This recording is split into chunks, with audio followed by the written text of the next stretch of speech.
Video अच्छा लगता है तो चैनल को सब्सक्राइब करिए और उस घंटी को दबाइए ताकि जब नया वीडियो अपलोड करूं तो आप सबको तुरंत पता लग जाए।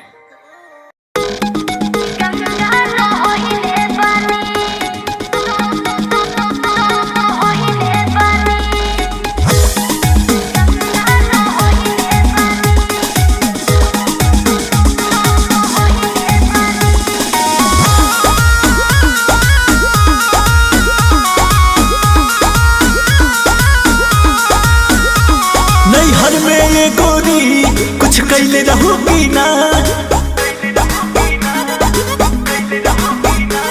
नैहर में ये गोरी कुछ कैले रहूगी ना, कोनो यार से प्यार के मोहर तू मरवैले रहूगी ना।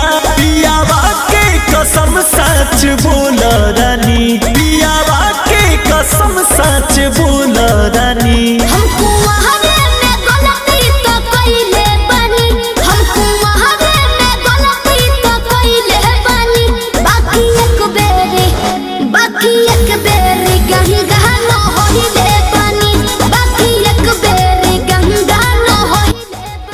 हेलो गाइस, अगर वीडियो पसंद आता तो चैनल को सब्सक्राइब करो और लाइक कीजिए और भाई वीडियो जम के शेयर करो यार। बहुत मेहनत से वीडियो बना रहे हैं हम लोग, ठीक है।